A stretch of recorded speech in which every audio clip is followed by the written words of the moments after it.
Marcus Thompson, billionaire CEO of one of New York's largest corporations, was used to having total control over everything in his life, until he met Tommy, the 8-year-old son of his cleaning lady, Eleanor. What started as an innocent chess game in his office during a rainy Saturday quickly transformed into something that would shake the foundations of everything Marcus believed about talent, social class, and destiny. Tommy wasn't just an ordinary child. His brilliant mind hid secrets that not even his mother knew. When Marcus discovered the boy's incredible chess abilities, he became obsessed with understanding how a janitor's son could possess such genius. As their bond deepened through weekly chess matches, Marcus began noticing haunting similarities: the way Tommy moved his pieces, his strategic thinking, even physical features that seemed strangely familiar. The final revelation would shatter everything. Tommy wasn't just a prodigy from the streets. He was Marcus's own son, hidden away by a woman he'd loved and lost 9 years ago, carrying the Thompson legacy in his brilliant mind without ever knowing his true father's identity. If you're enjoying this incredible story, hit that like button and share in the comments which part moved you the most so far. Your engagement helps us continue bringing stories that touch the heart. Marcus Thompson adjusted his Hermes tie for the 3rd time that Saturday morning, watching torrential rain lash against the panoramic windows of his 47th floor office at Thompson Industries. At 42, he had built a $3.2 billion empire, but felt strangely restless in the empty weekend silence. "Mr. Thompson?" Elena Rodriguez, the 28-year-old weekend cleaning lady, peeked through his door. "Sorry to bother you, sir." "I didn't know you were here." Behind Elena stood a boy with unusually calm, intelligent dark eyes that seemed to absorb everything. "It's fine, Elena. Is that your son?" "Yes, sir. Tommy. My babysitter cancelled." Elena pulled the 8-year-old forward. "He'll be quiet." Tommy possessed an unusual stillness that seemed far beyond his years. His threadbare but clean clothes contrasted with the opulent office as he approached the window. "Hello, Tommy," Marcus said gently. "Quite a view, isn't it?" "It's like being in the clouds," Tommy replied softly. "Mama says you own all this. Do you know what I do here? You make important decisions, and you play chess." Marcus's eyebrows rose. "Chess? What makes you think that?" Tommy pointed to the marble chess set. "The pieces show the Sicilian defense, Najdorf variation. It's complex." The words hit Marcus like a physical blow. "What did you say?" "The chess position," Tommy repeated, walking to the board. "White opened e4, black c5, then nf3, d6, d4, cx d4, nx d4, nf6, nc3, a6. It's the Najdorf, named after Miguel Najdorf." Elena looked alarmed. "Tommy, don't touch Mr. Thompson's things." But Marcus was transfixed. The board showed his unfinished game against Grandmaster Viktor Petrov. An 8-year-old recognizing this and reciting exact moves was impossible.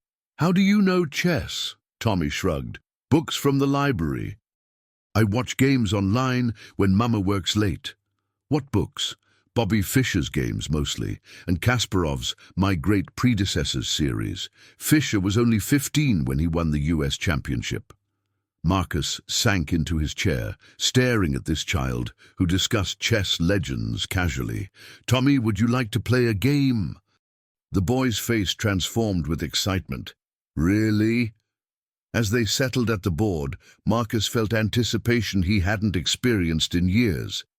This would be a quick, friendly game to amuse a bright child. Tommy chose black. Marcus opened with e4. Tommy responded with c5. But instead of expected variations, Tommy played with unconventional creativity that was surprisingly sound. By the 10th move, Marcus realized he wasn't playing a child. Tommy's pieces moved with purpose, creating threats from nowhere while defending with economical motion. "Where did you really learn to play like this?"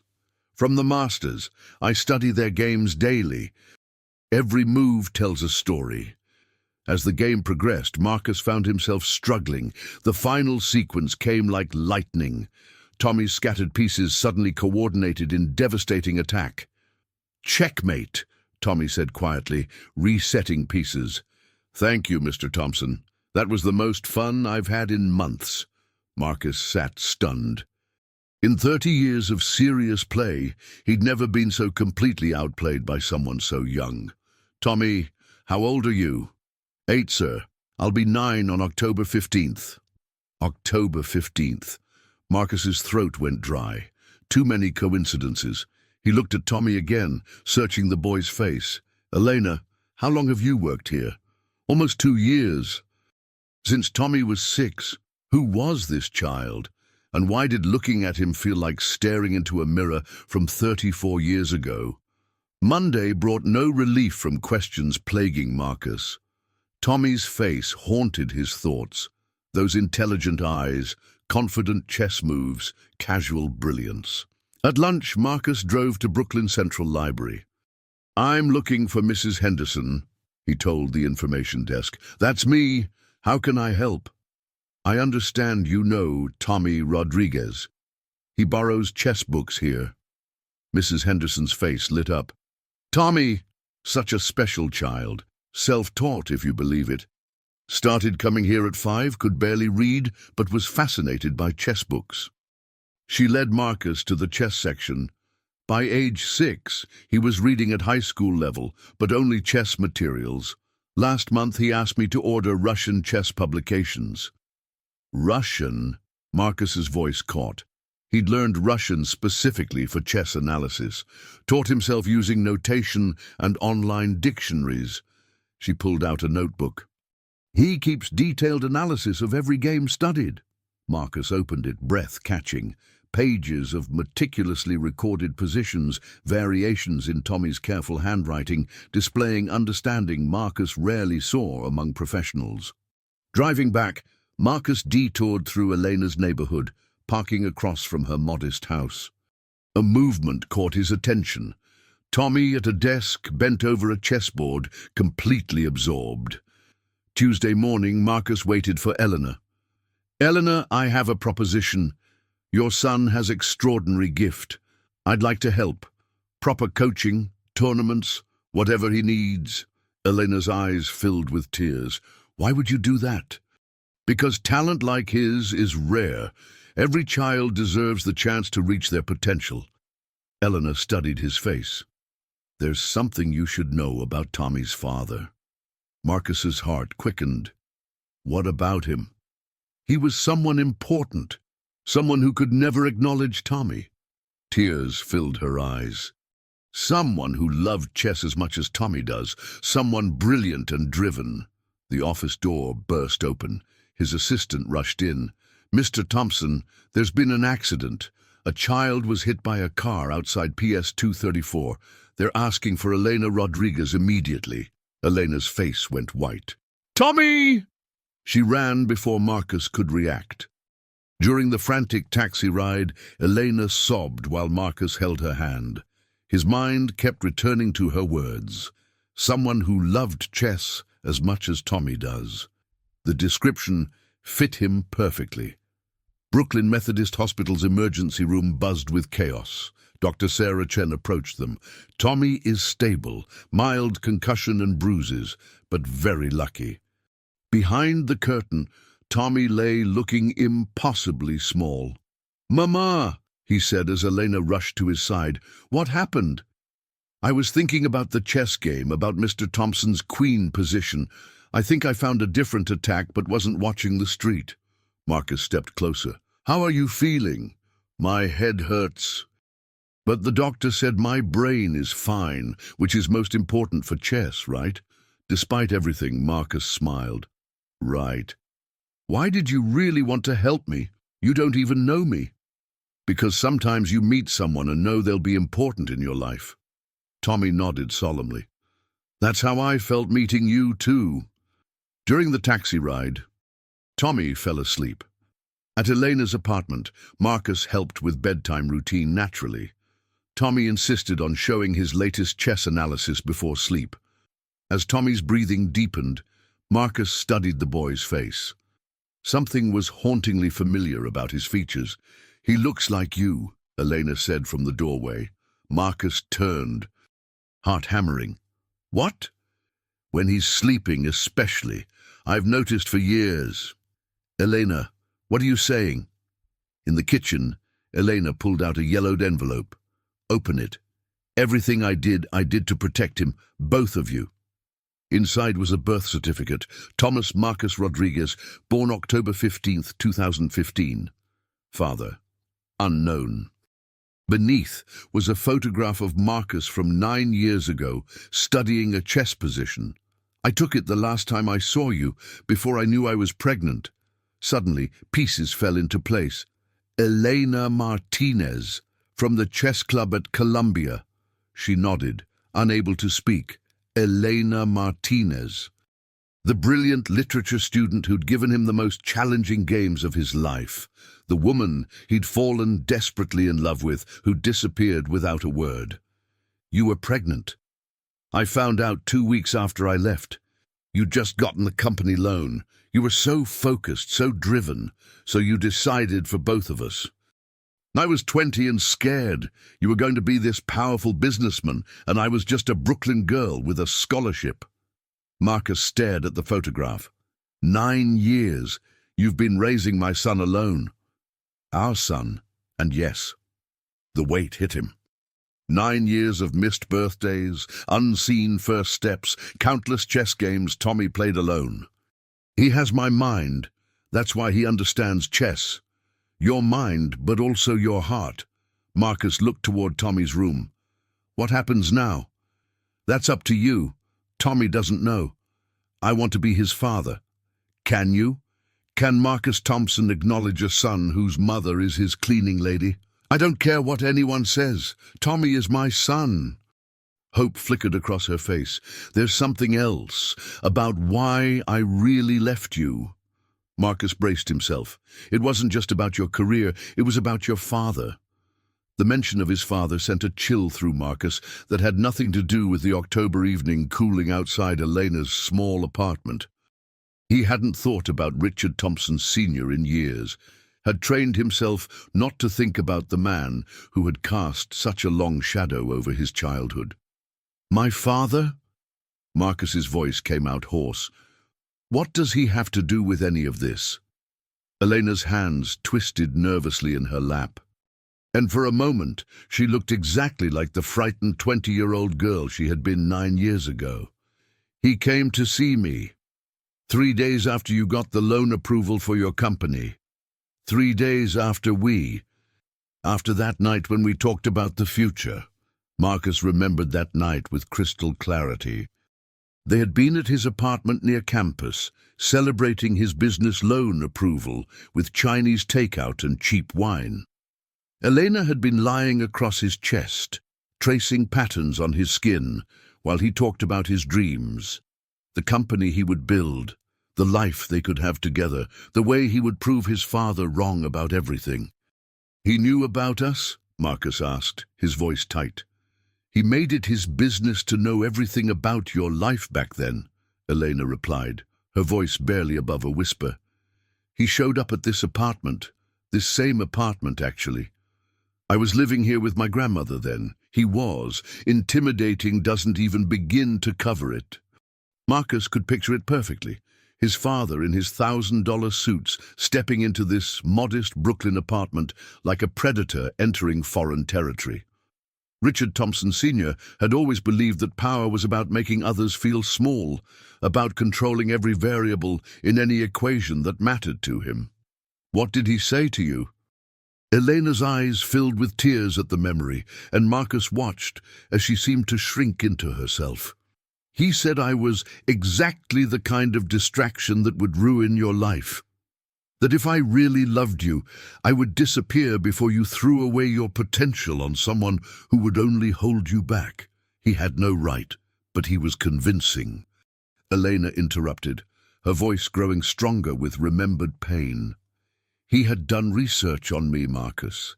He knew my family's financial situation, my grandmother's medical debt, the scholarship I was barely hanging on to. He knew exactly which buttons to push to make me believe that loving you was selfish. Marcus felt rage building in his chest, not at Eleanor, but at the man who had manipulated a 20-year-old girl into breaking both their hearts. He threatened you. Not directly. He was too smart for that, too careful. But he painted a very clear picture of what would happen if I stayed in your life. You would get distracted. The company would fail, and then you would resent me for keeping you from your dreams.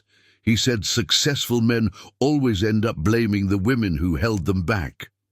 I would never have blamed you for anything. I was 20 years old, Elena said again, her voice breaking. I loved you so much it physically hurt. And he made it sound like loving you meant destroying you. He talked about your potential, about how you were destined for greatness, about how I was just a poor girl from Brooklyn who would drag you down to my level. Marcus stood and began pacing the small kitchen, his mind reeling. All these years, he had believed Elena had simply chosen to leave him. He had spent months trying to find her, had hired private investigators, had driven himself nearly crazy, wondering what he had done wrong. The idea that his father had orchestrated her disappearance was almost too much to process. He said other things too, Elena continued, watching him pace. Things about how your children should come from the right kind of family, with the right kind of connections. How I would never fit into your world, and trying to make me fit would only embarrass us both. 2 weeks later, you found out you were pregnant. Elena nodded, tears streaming down her face now. I almost called you 100 times.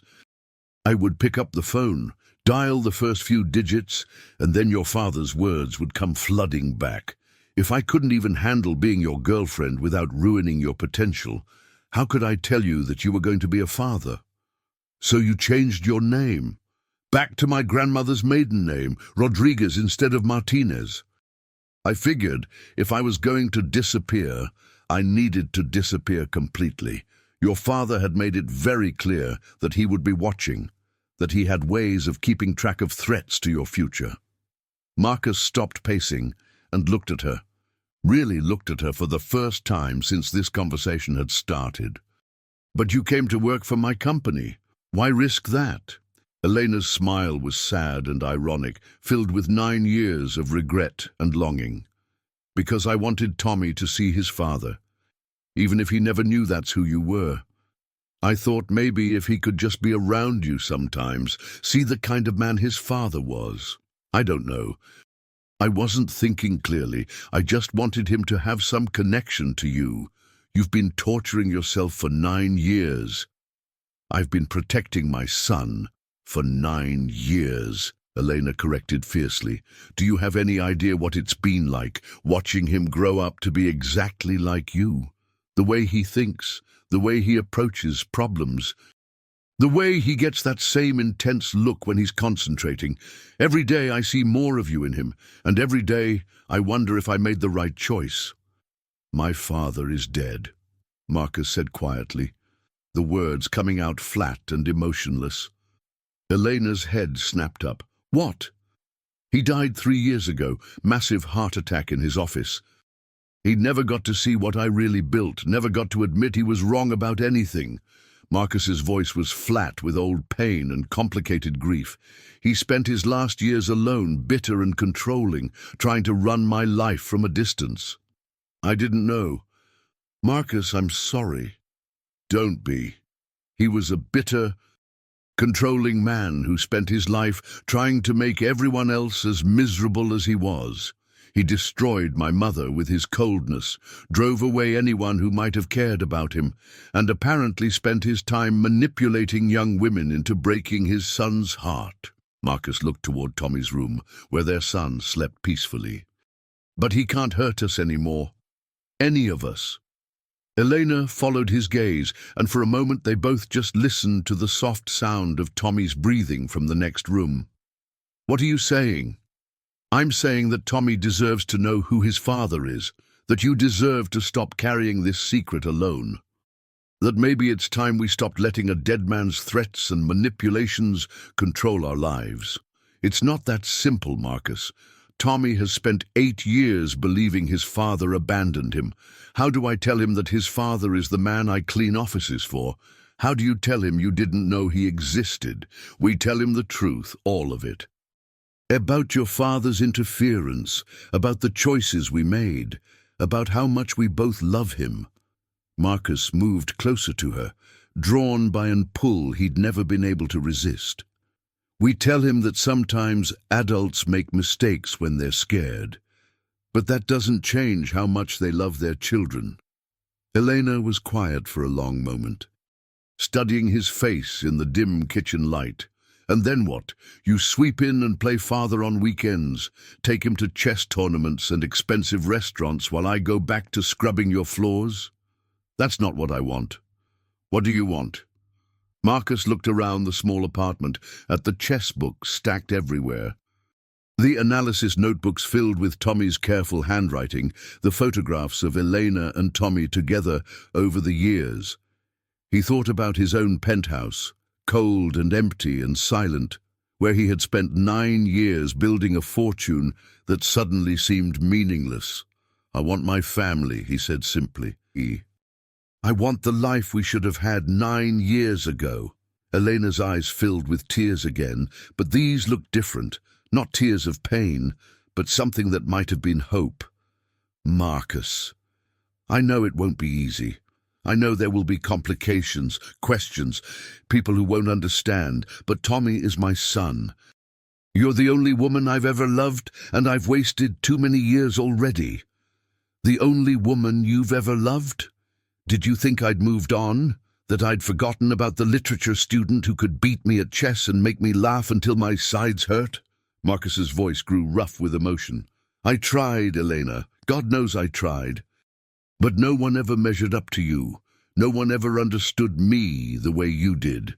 Elena stood slowly, walking to the small window that looked out over the neighborhood where she had raised their son alone for 8 years. What about your company, your reputation, everything you've worked for? None of it matters without you and Tommy. She turned back to him, and for a moment Marcus saw the young woman he had fallen in love with 9 years ago, brilliant, strong, beautiful, and now the mother of his child. There's one more thing, she said softly. Something I need to tell you about Tommy. Marcus's heart clenched with sudden fear. What is it? He's sick, Marcus. Has been for the past year. The world seemed to tilt on its axis. Sick how? Leukemia. Early stages, very good prognosis with treatment. But the medical bills. Elena's voice broke completely. That's why I took extra shifts, why I've been working so hard. The insurance covers some of it, but not enough. I've been terrified that I might lose him, and he doesn't even know who his real father is. Marcus felt like he had been punched in the chest.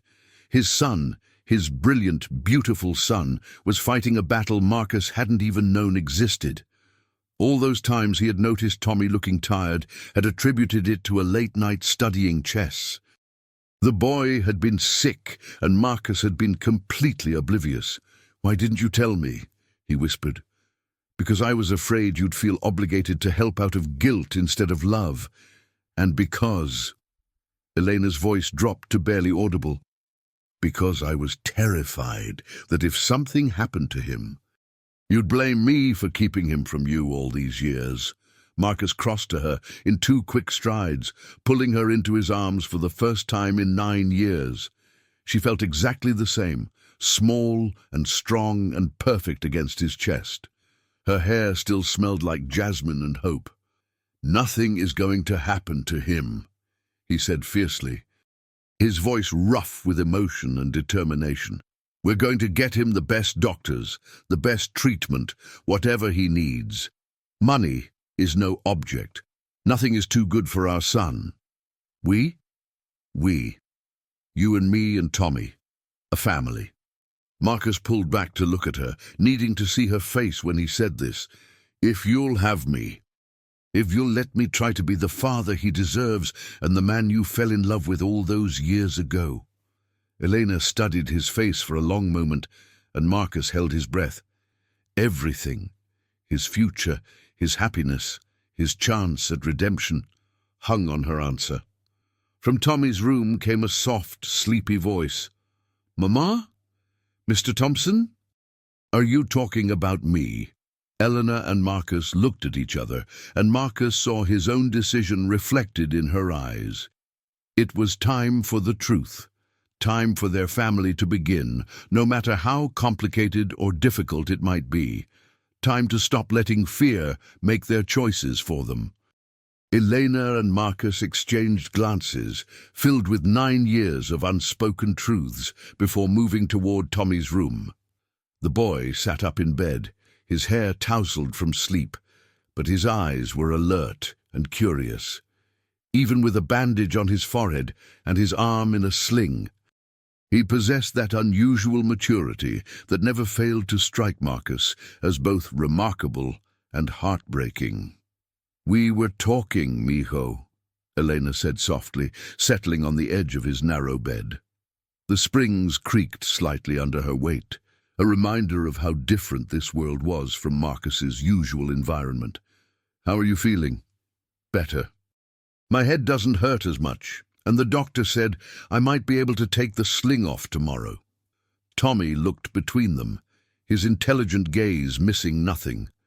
Marcus realized the boy had inherited not just his chess abilities, but also his talent for reading people and situations. "You both look really serious, though. Are you worried about my chess lessons? Because I promise I'll be more careful crossing streets. I won't think about chess moves when I'm walking anymore." Marcus pulled up the small chair from Tommy's makeshift desk area, his knees almost touching his chest in the child-sized seat. His heart was hammering so hard he was sure both Elena and Tommy could hear it. "Tommy, there's something very important we need to tell you. Something about your family." "My family?" Tommy's brow furrowed in concentration, the same expression Marcus made when he was working through a complex problem. "You mean about my dad?" Elena's breath caught audibly. "What do you mean, sweetheart?" "I'm not stupid, Mama." Tommy's voice held no accusation, just matter-of-fact observation that somehow made his words even more powerful. "I know you've never told me the whole truth about my father. You always say he was someone special who couldn't be in our lives. But you never say why? And lately, especially since I got sick, you look sad when you think I'm not watching." Marcus felt his throat constrict. This brilliant child had been carrying these questions for years, accepting his mother's incomplete answers with a grace that was far beyond his years. How many nights had Tommy lain in this bed, wondering about the father he'd never known? How many times had he seen other kids with their dads and felt that absence like a physical ache? "You're right," Elena said, tears threatening to spill over. "I haven't told you the whole truth. And that wasn't fair to you, mijo. You deserve to know." Tommy sat up straighter, wincing slightly from his injured shoulder, but not letting the discomfort show on his face. Marcus recognized that stoicism. It was the same way he'd learned to hide pain as a child, not wanting to show weakness to his demanding father. "Is he dead? Is that why you didn't want to tell me?"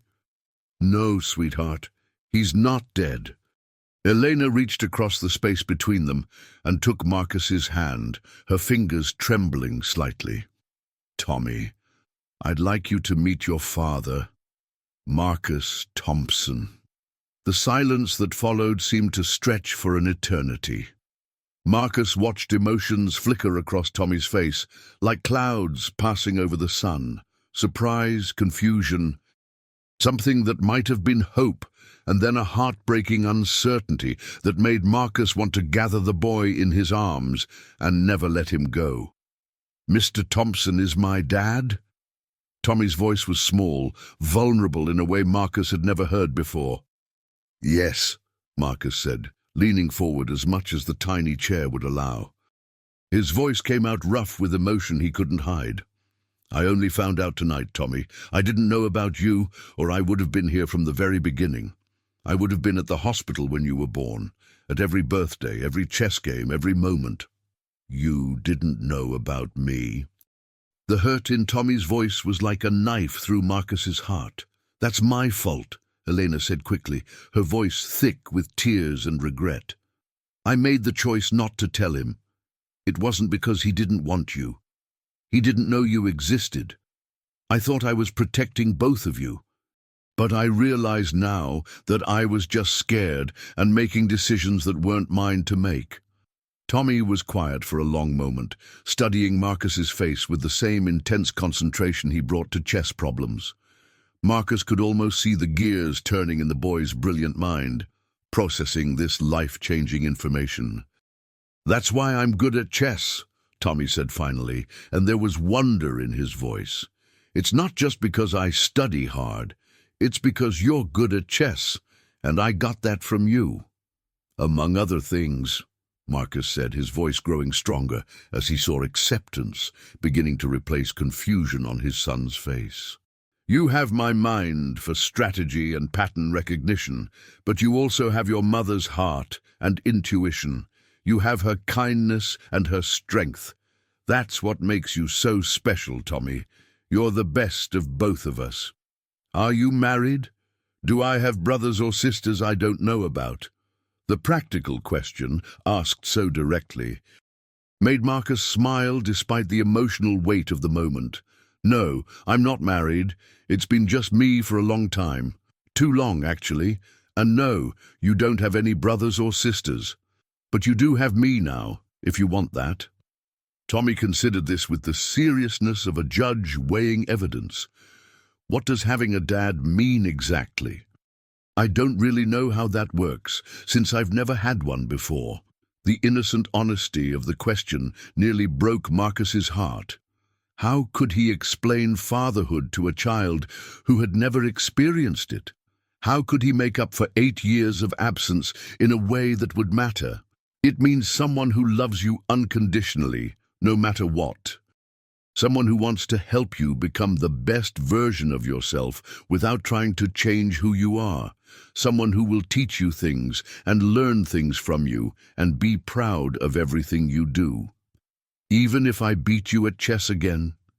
Despite everything they'd been through that day, Marcus found himself laughing, especially then.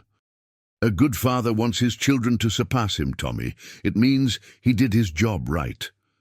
Tommy, Elena said gently, there's something else we need to tell you. Something about why you've been tired lately, why we've been going to the doctor more often. Tommy's expression grew serious, but there was no fear in his eyes, just the same calm acceptance that seemed to define his approach to everything. I know I'm sick, Mama. I heard you talking to Dr. Martinez on the phone last week. Leukemia, right? Elena's carefully maintained composure finally cracked completely. Oh, mijo, you weren't supposed to have to worry about that. You're just a little boy. I'm not worried, Tommy said with startling matter-of-factness that reminded Marcus painfully of himself at that age, already learning to be stronger than he should have had to be. Dr. Martinez said the treatment works really well for kids my age, and that I'm strong and healthy otherwise. And now I have a dad who can help take care of me too, right? Marcus felt overwhelmed by this child's courage, by his ability to accept life-changing information with such grace and optimism. That's absolutely right. We're going to get you the very best treatment available, and you're going to get completely better. Will you still want to teach me chess while I'm doing treatment? Because sometimes the medicine makes me tired, but I can still think clearly. Tommy, I want to teach you everything I know. Chess, business, how to throw a baseball, though you'll probably have to teach me about that last one. Tommy smiled for the first time since waking up, and the expression transformed his entire face. I don't really like sports. I like chess and reading and math puzzles and figuring out how things work. Then that's exactly what we'll do together. Can I ask you something, Dad? The word came out tentatively, as if Tommy were testing how it felt on his tongue. But Marcus felt his heart clench with joy at hearing his son call him Dad for the first time.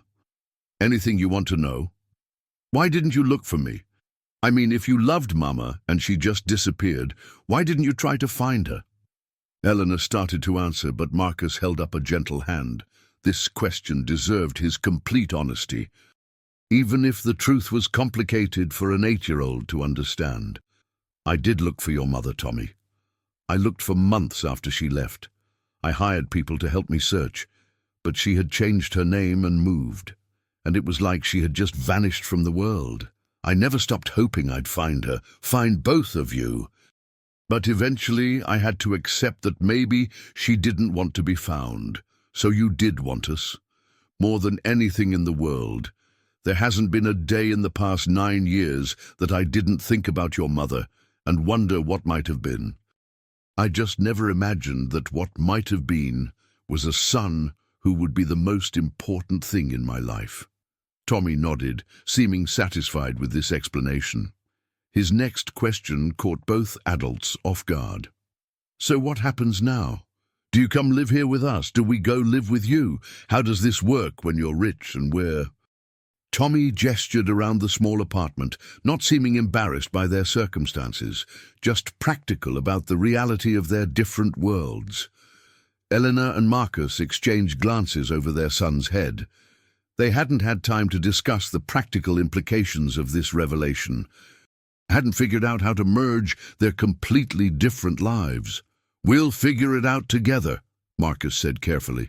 All 3 of us, as a family. The most important thing is that we're together now, and we're going to take care of each other. I'd like that, Tommy said simply. I've always wanted a dad, especially one who plays chess and understands why I get excited about the Sicilian defense. And I've always wanted a son, especially one who can beat me at chess and teach me things I never knew I didn't know. Tommy grinned, and for a moment he looked like any normal 8-year-old boy instead of the serious, mature child circumstances had forced him to become. That won't be very hard. I've been studying your games online. You have some weaknesses in your endgame theory. Despite everything they'd been through that day, the accident, the emotional revelations, the life-changing discoveries, all 3 of them found themselves laughing. For the first time in 9 years, Marcus felt like his life was complete, but even as they laughed together, he couldn't help but notice how pale Tommy looked, how carefully he moved to avoid aggravating his injuries, how the laughter seemed to tire him more than it should have. His son was sick, and tomorrow they would have to start the fight for his life in earnest. Tonight, though, they were finally a family, and that was enough to give Marcus the strength to face whatever came next. 3 weeks later, Marcus sat in the pediatric oncology ward at Memorial Sloan Kettering Cancer Center, one of the most prestigious medical facilities in the world. The irony wasn't lost on him that he now spent more time in this sterile environment than in his corporate boardroom. Tommy was receiving his 2nd round of chemotherapy, pale but determinedly upbeat. A worn chess book open on his lap as he studied positions between doses of medication that would hopefully save his life. "Dad, look at this game," Tommy said, pointing to a complex diagram with his free hand, while the IV drip continued its steady flow into his arm. His voice was weaker than it had been 3 weeks ago, but his mind remained as sharp as ever. Karpov versus Kasparov, 1984 World Championship, Game 6. Karpov sacrifices his queen here on move 37, but I think there was a much better continuation. Marcus leaned closer, marveling at how natural it had become to be called Dad.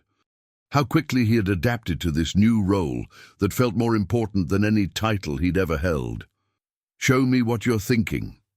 As Tommy explained his analysis with the same passion he'd always brought to chess, Marcus noticed Eleanor watching them from the uncomfortable chair across the small treatment room. She'd quit her job at Thompson Industries 3 weeks ago, not because Marcus had asked her to, but because she'd made the decision that Tommy needed her full attention during this critical period. Marcus had immediately set up a trust fund that would ensure she never had to worry about money again, but Elena being Elena, She'd insisted on keeping detailed records of every expense, treating it more like a loan than a gift. The past 3 weeks had been a whirlwind of medical consultations, difficult conversations with oncologists, and tentative steps toward becoming the family they'd never had the chance to be. Marcus had purchased a spacious apartment just 6 blocks from the hospital, though Tommy had insisted on keeping his plastic chess set from their old place, claiming it had good luck energy from all their games together. "The key insight," Tommy continued, his finger tracing possible moves on the diagram, "is that Karpov was so focused on creating immediate threats that he missed the long-term positional advantages. If he had played pawn to d5, instead of sacrificing the queen, he could have maintained pressure without giving up material." Marcus studied the position, impressed as always by his son's ability to see patterns and possibilities that escaped even experienced players. "That's brilliant analysis, Tommy. Have you considered writing up your variations? I think the chess community would be very interested in a fresh perspective on those classic games." Tommy's eyes lit up with excitement. "Really? You think people would want to read what I have to say?" Marcus smiled, watching his son's face glow with possibility. For the first time in weeks, Marcus felt genuine hope, not just for Tommy's recovery, but for the extraordinary future that awaited this remarkable boy 6 months into Tommy's treatment. Marcus received a call that would change everything. He was in his office, reviewing quarterly reports that seemed increasingly meaningless compared to his son's medical charts, when his phone buzzed with an unknown international number. "Mr. Thompson, this is Dr. Viktor Petrov, calling from Moscow." Marcus froze. Not just any Victor, Grandmaster Viktor Petrov, the same chess legend whose game position Tommy had analyzed that first Saturday morning. "Dr. Petrov, this is unexpected. I've been following your son's games online. The analysis he published in Chess Monthly last month was extraordinary. I haven't seen such intuitive understanding since I played a young American businessman 9 years ago." Marcus's heart stopped. 9 years ago, he had indeed played Petrov during a chess exhibition in New York. It was one of the few games he'd ever lost that had haunted him. "The boy plays exactly like you did then," Petrov continued. "Same opening preferences, same positional instincts, same tactical vision. It's remarkable how genetics express themselves in chess understanding." After the call ended, Marcus sat in stunned silence. If Petrov had noticed the similarities, how many others had? Tommy's growing reputation in the chess world was drawing attention to their family in ways Marcus hadn't anticipated. That evening at the hospital, Tommy was unusually quiet during his treatment. The chemotherapy was taking its toll. His hair had fallen out completely, and dark circles shadowed his eyes, but his mind remained razor-sharp. "Dad," Tommy said softly, "I've been thinking about something." "What's that, buddy?" "Why did you really start helping me with chess? I mean, there are lots of smart kids who need help. What made me special to you before you knew I was your son?" The question hit Marcus like a physical blow, because the truth was, he hadn't known. Some deeper instinct had drawn him to Tommy from that very first game. Something beyond conscious recognition. "I think," Marcus said carefully, "sometimes our hearts know things our minds haven't figured out yet." Tommy nodded solemnly, then looked toward Eleanor, who was dozing in her chair. "Mama's scared," he whispered. "She tries to hide it, but I can tell. The doctor said something yesterday that worried her." Marcus felt his stomach drop. "What did they say?" "They used big words, but I think the treatment isn't working as well as they hoped. I heard Dr. Martinez mention something about changing protocols." That night, Marcus cornered Dr. Martinez in the hallway. "Tell me the truth about Tommy's condition." Dr. Martinez hesitated. "The initial response was excellent, but we're seeing some resistance to the current medication. It's not uncommon, and we have other options, but the next phase will be more intensive, riskier, And there are no guarantees. Marcus felt the floor give way beneath him. Just as he'd found his son, was he about to lose him? The new treatment protocol was brutal. Tommy spent more time in the hospital than at home, hooked to machines that pumped stronger chemicals through his small body. Marcus had effectively abandoned Thompson Industries, leaving the company in the hands of his board while he maintained a bedside vigil. Mr. Thompson, Tommy's primary nurse, approached him one morning. I wanted to tell you what you're doing, being here every day. It makes a difference. Some kids go through this alone. He's my son, Marcus said simply. Yes, but if you don't mind me asking, how did you not know? I mean, looking at you two together, the resemblance is striking. Marcus studied his son's sleeping face. Even pale and hairless from chemo, Tommy's features echoed Marcus's own so clearly it seemed impossible that no one had noticed before. Sometimes the most important truths are hiding in plain sight, he said. That afternoon, Tommy was awake and alert despite the treatment. Dad, can I ask you something about business? Of course. If you had to choose between saving your company or saving someone you loved, what would you do? The question was clearly not hypothetical. I'd save the person I loved. Companies can be rebuilt. People can't be replaced. Even if it meant losing everything you'd worked for. Tommy, everything I've worked for doesn't mean anything without the people I care about. Tommy smiled weakly. Good, because I think you might have to make that choice soon. Before Marcus could ask what he meant, Eleanor burst into the room, her face flushed with anger and tears. Marcus, we need to talk, now. In the hallway, Elena's composure finally cracked completely. Your board of directors called me. They're concerned about your absence from corporate responsibilities and want to discuss alternative arrangements for Tommy's care. Marcus felt rage building in his chest. Alternative arrangements? They suggested private nursing, residential treatment facilities, ways you could maintain professional commitments while ensuring the child receives appropriate care. Elena's voice was bitter. The child, Marcus. They referred to your son as the child. What did you tell them? I told them to go to hell. But Marcus, they're serious. They're talking about calling an emergency board meeting, possibly removing you as CEO. Marcus looked through the window at Tommy, who was now awake and watching them with concerned eyes. His son had inherited his intelligence, which meant Tommy probably understood exactly what was happening. Let them, Marcus said quietly. What? Let them call their meeting. Let them try to remove me. I don't care. Marcus, that company is your life's work. No, Marcus said, turning to face her fully. That company was what I built when I didn't have a life. Tommy is my life's work now. You both are. Elena's eyes filled with tears. What if the treatment doesn't work? What if we lose him anyway? Then you'll have sacrificed everything for nothing. Then I'll have sacrificed everything for love, and that's never nothing. Through the glass, they watched Tommy motion for them to come back in. Are you guys fighting about me? He asked as they entered.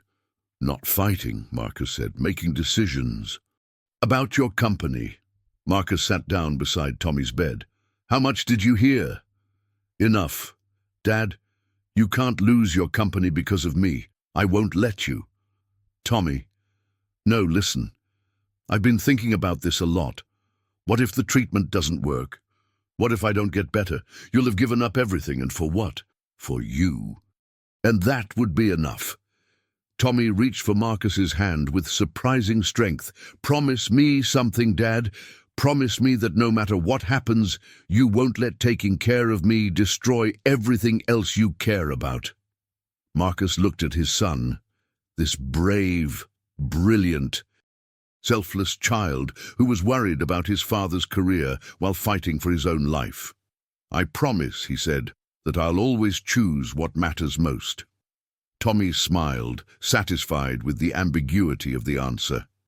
But Elena caught Marcus's eye and saw the truth there. he had already chosen, and if it came down to Tommy or Thompson Industries, there was no contest. The company could burn. His son was irreplaceable. The emergency board meeting was scheduled for a Thursday morning, the same day Tommy was scheduled for a critical bone marrow biopsy that would determine if the new treatment was working.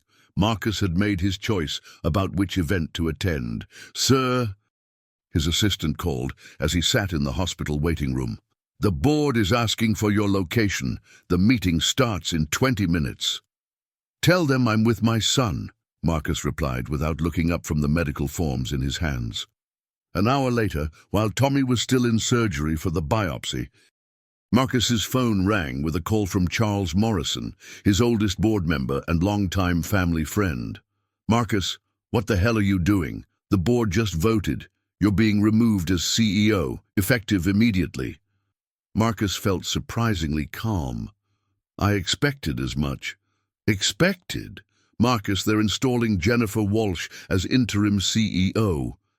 She's already talking about restructuring, possibly selling divisions. Everything you built is being dismantled."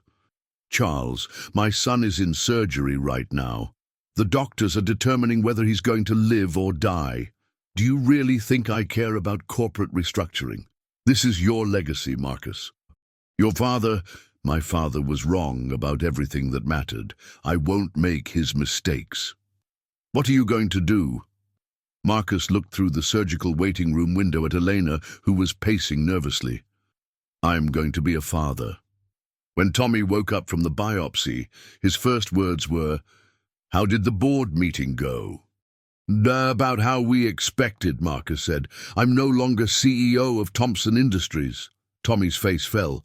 "Dad, I'm so sorry. This is all my fault." "Nobody. This is all my choice. And I'd make the same choice again in a heartbeat." "But your company will be fine without me." "You won't be." Dr. Martinez entered with the biopsy results, her expression unreadable. Marcus felt Elena take his hand as they braced for news that could change everything.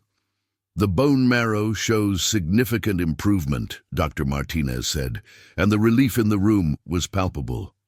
"The new protocol is working. Tommy's cancer cell count has dropped by 70%.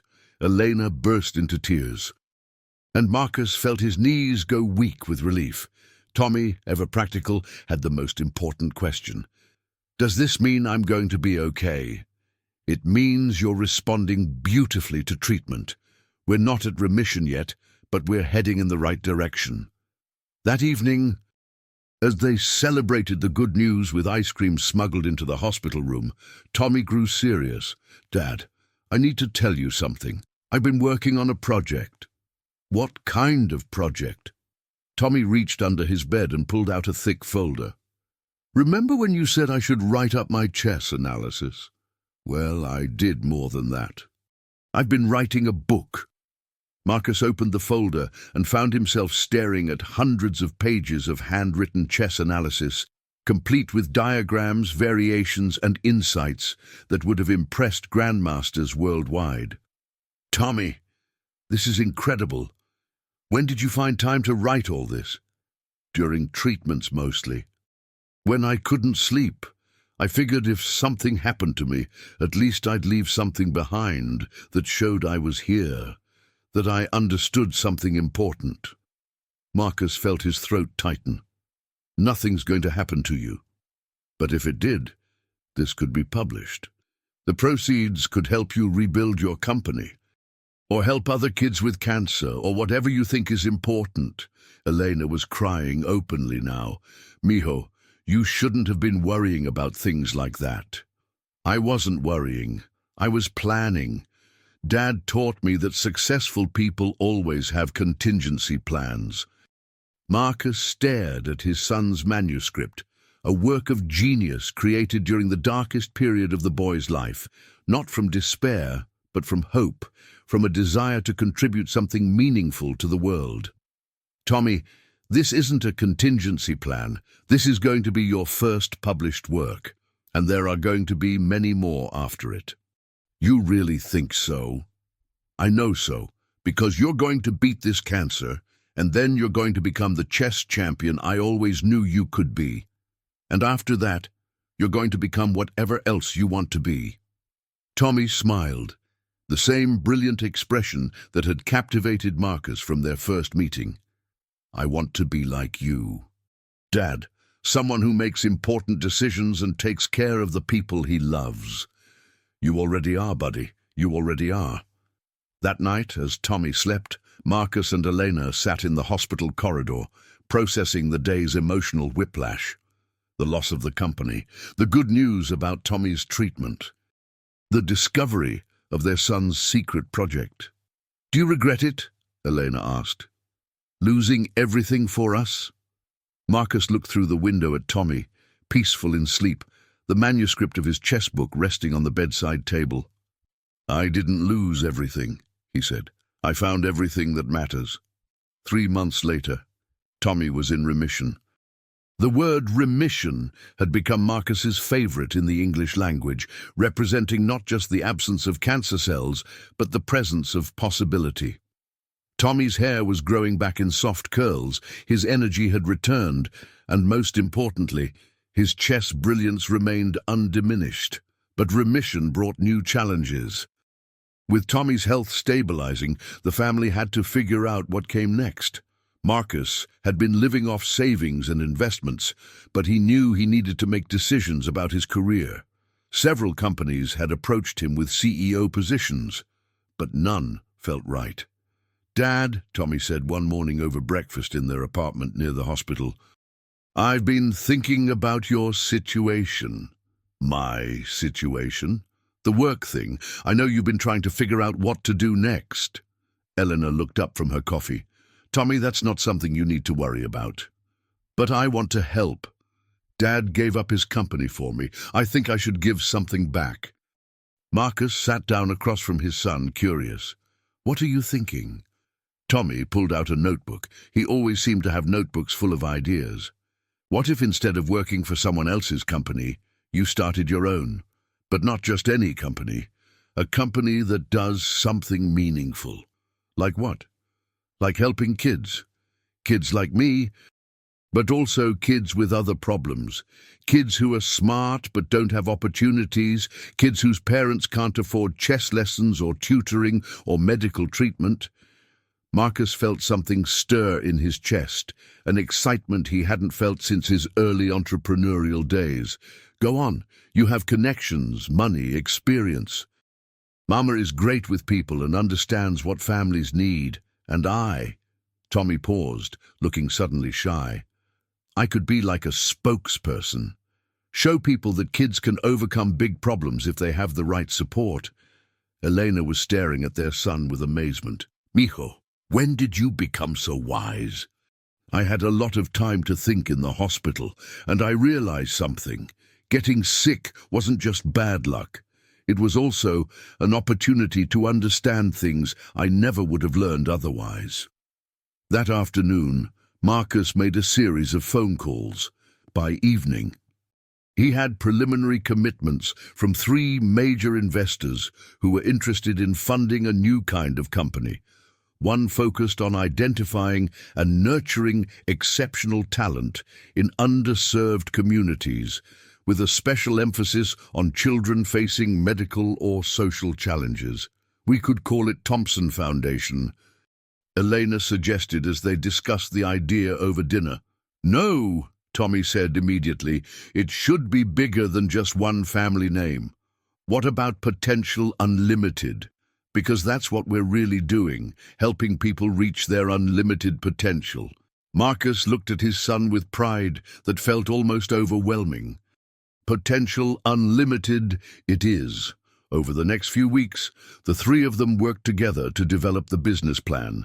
Tommy contributed insights about what kids really needed. Elena focused on family support systems, and Marcus handled the financial and operational structure. It felt like the most meaningful work Marcus had ever done. But their plans were interrupted by an unexpected visitor. Jennifer Walsh, the woman who had replaced Marcus as CEO of Thompson Industries, arrived at their apartment unannounced on a Tuesday evening. "Marcus, we need to talk," she said, looking uncomfortable but determined. Jennifer, I thought I was clear that I have no interest in returning to Thompson Industries. That's not why I'm here. I'm here because the company is failing without you, and I think I know why. Elena invited Jennifer in, and they sat in the living room where Tommy was working on chess problems at his small desk. The numbers don't make sense. Jennifer continued, revenues are down 40%, client retention is terrible, and employee morale has collapsed. But it's not just because you're gone, Marcus. It's because the company lost its soul when you left. What do you mean? I mean that Thompson Industries wasn't successful because of aggressive business practices or market manipulation. It was successful because you genuinely cared about solving problems for your clients. You built relationships based on trust and competence. Without that foundation, the company is just another corporate entity. Tommy looked up from his chess problems. Are you saying my dad's company is dying because he's not there? Jennifer nodded. That's exactly what I'm saying. So hire him back, Tommy said simply. It's not that simple, Marcus said. The board made their decision. Actually, Jennifer said, it could be that simple. I've been talking to the major shareholders. Charles Morrison feels terrible about how things went down. They're willing to offer you a different arrangement, not as CEO, but as chairman and majority owner. You'd have control over the company's direction, but flexibility to pursue other interests. Marcus felt Eleanor's hand find his under the coffee table. This could be the answer to their financial concerns, while still allowing him to build potential unlimited. There's one condition, Jennifer continued. They want assurance that your family commitments won't interfere with your business judgment again. The room went quiet. Marcus felt Tommy's eyes on him, waiting to see how he would respond. Jennifer, Marcus said quietly, my family commitments didn't interfere with my business judgment. They clarified my business judgment.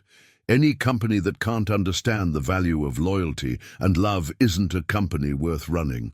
So you're saying no? Marcus looked at Tommy, who was watching this conversation with intense interest. Then he looked at Elena, who was trying not to influence his decision, but whose support was evident in her expression. I'm saying that if Thompson Industries wants me back, they accept all of me, including my commitment to being a father first and a businessman second.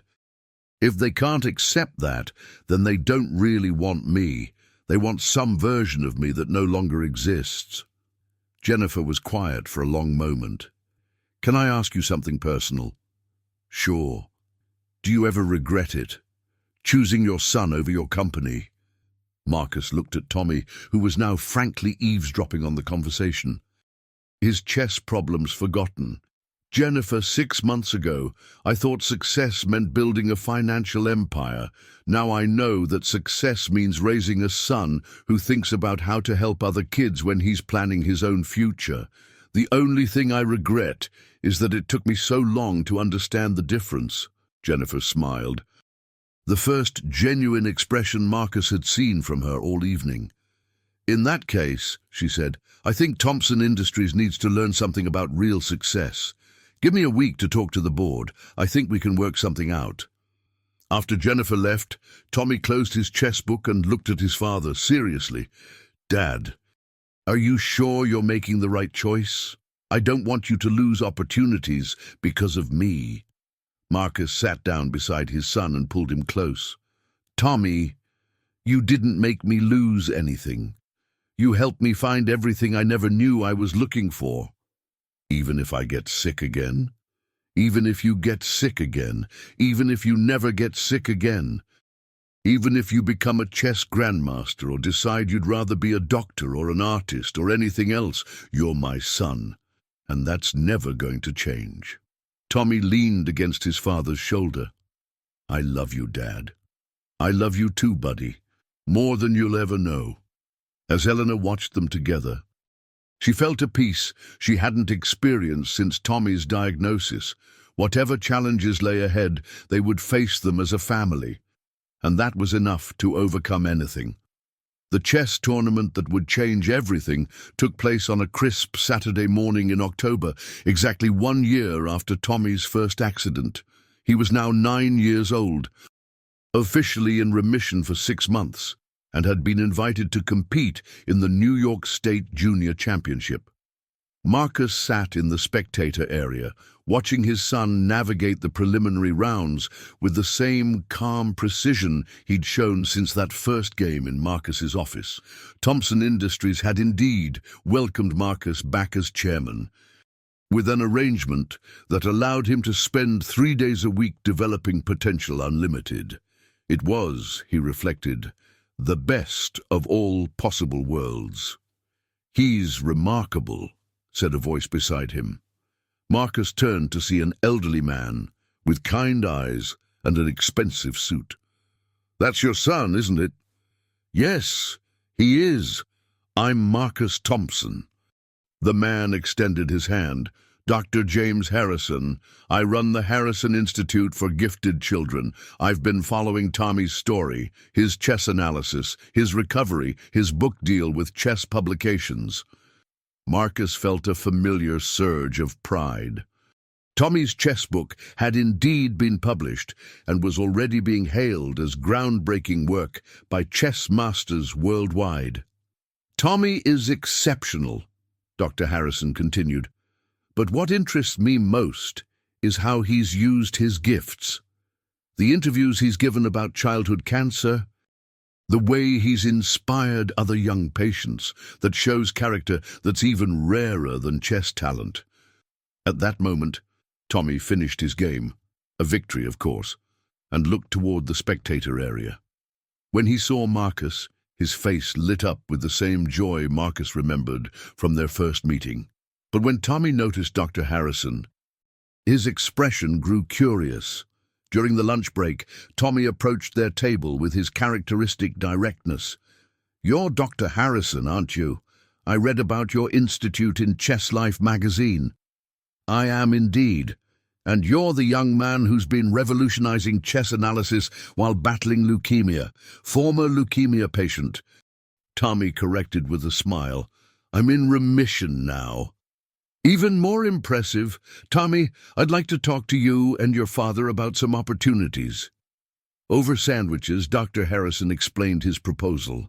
The Harrison Institute had a program for exceptionally gifted children who had overcome significant challenges. They provided advanced education, mentoring, and opportunities to use their talents for social good. "The program isn't just about academic achievement," Dr. Harrison explained. "It's about developing leaders who understand that great ability comes with great responsibility." Tommy listened intently, asking thoughtful questions about the curriculum and the other students. Marcus found himself impressed by his son's maturity, not just accepting the opportunity, but evaluating whether it aligned with his own goals. "Dr. Harrison," Tommy said finally, "would this program help me learn how to help other kids like me? Kids who are sick or poor, or just different. That's exactly what it would do." Tommy looked at Marcus. "Dad, what do you think?" "I think it sounds like an amazing opportunity. But what do you think?" "I think it sounds like something that would make me better at helping people. And isn't that why we started Potential Unlimited?" That afternoon, Tommy won the tournament championship, defeating opponents who were years older and had been playing competitively much longer. During his victory speech, he did something that surprised everyone present. "I want to dedicate this victory to all the kids who are fighting battles that are harder than chess," he said into the microphone. "To the kids in hospitals, to the kids who don't have enough food, to the kids who are told they're not smart enough or strong enough or good enough. You are all champions too, and I hope someday I can help you prove it." The applause was thunderous, but Marcus noticed something else. Tears in the eyes of many spectators, including Dr. Harrison. "That boy," Dr. Harrison said quietly, "is going to change the world." That evening, as they celebrated Tommy's victory with Eleanor, Marcus reflected on how dramatically their lives had changed. A year ago, he had been a successful but emotionally empty businessman. Now he was a father, a social entrepreneur, and part of a family that seemed to grow stronger with every challenge they faced. "Dad," Tommy said as they were getting ready for bed, "can I ask you something?" "Always." "Do you think everything that happened, me getting sick, you losing your company, us finding each other, do you think it was all meant to happen?" Marcus considered the question seriously. "I don't know if it was meant to happen, buddy, but I know that we made the best of what did happen, and that's made all the difference." "I'm glad we found each other," Tommy said simply. "Me too, son. Me too."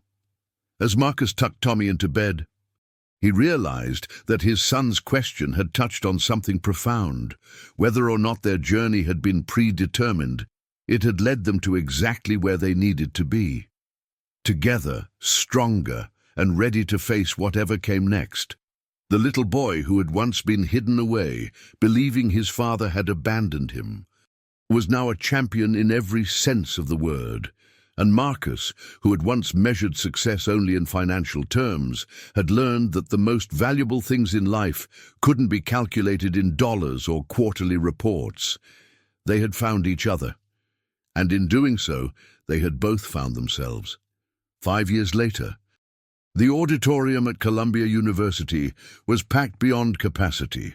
Tommy, now 14 and already accepted into Harvard's advanced mathematics program, stood at the podium delivering the keynote address for the annual Potential Unlimited fundraising gala. Marcus watched from the front row, still amazed by his son's poise and wisdom. "5 years ago," Tommy began, his voice carrying clearly through the large space, "I was a sick kid who thought his father had abandoned him. Today, I'm here to tell you that the most important discoveries in life often come from our greatest challenges." The audience was completely silent, hanging on every word from this remarkable young man who had become a symbol of hope for countless families facing similar struggles. Potential Unlimited has now helped over 10,000 children access educational and medical resources they never could have afforded, Tommy continued. But more importantly, we've helped them understand that their circumstances don't define their possibilities. Marcus felt Elena squeeze his hand. She had become the Foundation's Director of Family Services, using her own experiences to guide other parents through crisis and uncertainty. Their organization had grown from a simple idea into a national movement.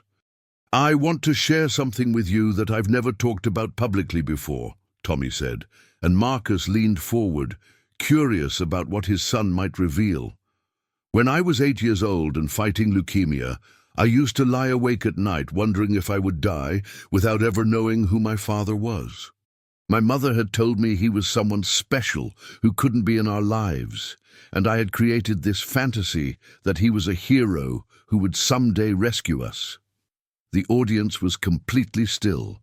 What I discovered was that fathers aren't heroes because they rescue you. They're heroes because they choose to stay, even when staying is difficult. My father gave up $1 billion company to sit beside my hospital bed. That taught me more about success than any chess game or academic achievement ever could. Marcus felt tears threatening and didn't care who saw them. Today, Potential Unlimited announced our largest initiative yet, a $100 million endowment to provide complete educational scholarships for children who have overcome serious medical challenges. This endowment was made possible by the sale of Thompson Industries to a consortium that has committed to maintaining the company's values while expanding its charitable giving. Marcus had made the decision to sell the company 6 months ago, realizing that his true calling was the foundation work. The sale had provided enough funding to ensure Potential Unlimited could help children for generations to come. "But I want to end with the most important lesson I've learned," Tommy said. Success isn't about what you accumulate, it's about what you give back. Love isn't about what someone can do for you, it's about what you're willing to do for them. And family isn't just about blood, it's about the people who choose to fight for you when the world seems impossible. The standing ovation lasted for nearly 10 minutes. As Tommy stepped down from the podium, he was immediately surrounded by admirers, donors and journalists. But Marcus noticed that his son's eyes were searching the crowd for something specific. Tommy broke away from the crowd and walked directly to a young girl in a wheelchair, probably about 10 years old, who had been watching from the disability-accessible seating area. "Hi," Tommy said, kneeling down to her level. "I'm Tommy. What's your name?" "Sarah," the girl said shyly. "I have brain cancer. The doctors said your foundation might be able to help with my treatment." "We're definitely going to help," Tommy said without hesitation. "But more than that, I want you to know that having cancer doesn't define you. Being smart and brave and determined, that's what defines you." Marcus watched his son spend the next 20 minutes talking with Sarah and her parents, completely ignoring the VIPs who wanted his attention. This, Marcus realized, was who his son really was, not just a chess prodigy or academic genius, but someone who understood that true greatness meant using your gifts to lift others up. Later that evening, after the gala had ended and the last guests had departed, the three of them sat in Marcus's study, looking at photos from the event. "I'm proud of you," Marcus told Tommy. "Not just for the speech, but for how you treated that little girl." "Sarah reminds me of myself 5 years ago," Tommy replied, "scared and sick, but trying to be brave. I wanted her to know that someone understood." "You've become an amazing young man," Elena added. "Both of you have grown so much since that first day in the office."